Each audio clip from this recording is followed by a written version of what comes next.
Cairo, Egypt, April 2018. During his first visit to Egypt in nearly 2 decades, ancient astronaut theorist Giorgio Tsoukalos is eager to find out about a recent discovery concerning a possible hidden chamber located deep inside the walls of the Great Pyramid of Giza. This way. With him are Egyptologist Rami Rahmani and archaeoastronomer Dr. Giulio Magli. They are making their way to what is called the Grand Gallery, which can only be reached after walking up a 200-foot-long passageway. Directly above their heads is the area where an international team of scientists believe they may have located an enormous hidden chamber, more than 100 feet long. So this is it, the Grand Gallery. If you look at this and you think they made this more than 4,000 years ago, they actually built this. This is incredible.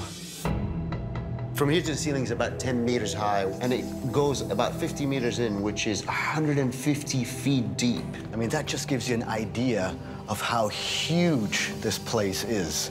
And it's perfect. The blocks, they fit together and no mortar was used, and you can't even put a money bill in between the fittings. And this is what type of stone that we're looking at in here. Unlike the rest of the pyramid, this is red granite. Red granite, right. Red granite doesn't come from a local quarry like the limestone does. It comes from Aswan. Aswan. So that's 1,000 kilometers away. 1,000 kilometers away. 600 miles.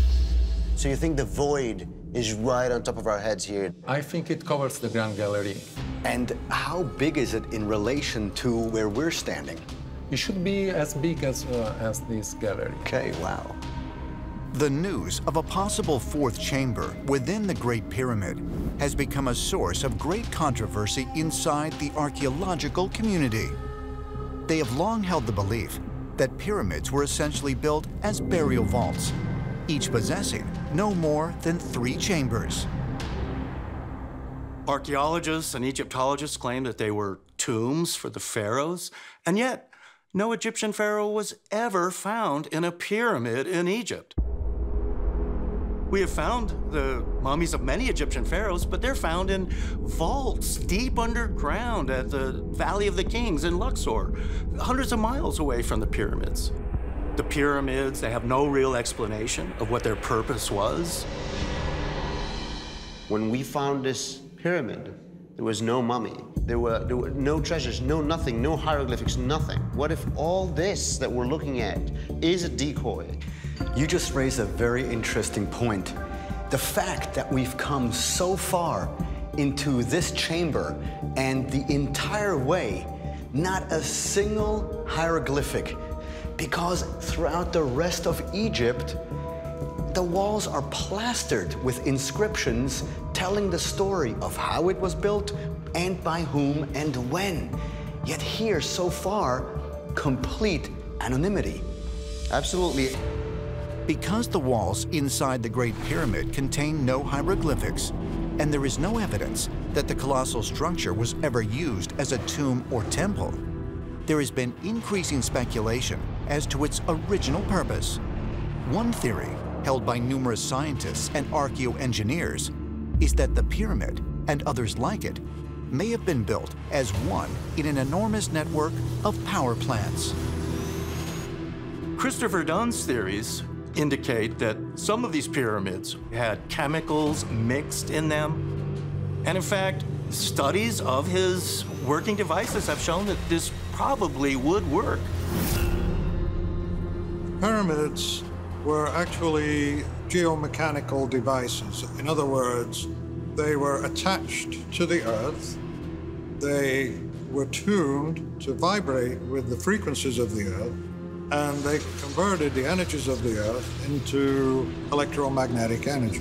Best example of this is in the Great Pyramid. It's probably the most precise structure on the planet. According to Christopher Dunn's theory, the process of generating energy began with drawing water from the nearby Nile River to the base of the Great Pyramid. Right in front of the door of the entrance door of the Great Pyramid, there used to be a well shaft, which was documented in 1857. And so the water would just gravity feed down into basically a moat around the Great Pyramid and then go down the entrance shaft down into the ground. The water was used in the subterranean chamber. It is a water pump. I believe the water was used to cause a compression wave and cause the pyramid to resonate. So in the Queen's Chamber, 2 chemicals were introduced, hydrated zinc through the northern shaft and a dilute hydrochloric acid through the southern shaft. This vessel represents the Queen's Chamber. Into the tubes, we're going to pour hydrated zinc and then hydrochloric acid. When you bring these 2 liquids together, a chemical reaction occurs, and a product of that chemical reaction is hydrogen. And you can see the vapor, the hydrogen, escaping through the chimney, and there you have the reaction. Adding credibility to Chris Dunn's remarkable theory is the fact that traces of both zinc and hydrochloric acid have recently been found in the shafts leading to the so-called Queen's Chamber. But if the pyramid was really designed as a gigantic power plant, how was that power applied? We can come up with all kinds of devices to power with that kind of energy, from simple domestic appliances to highly advanced spacecraft. Might the Great Pyramid of Giza have been designed as part of an enormous network of ancient power plants, not 4,000 years ago, but much, much earlier?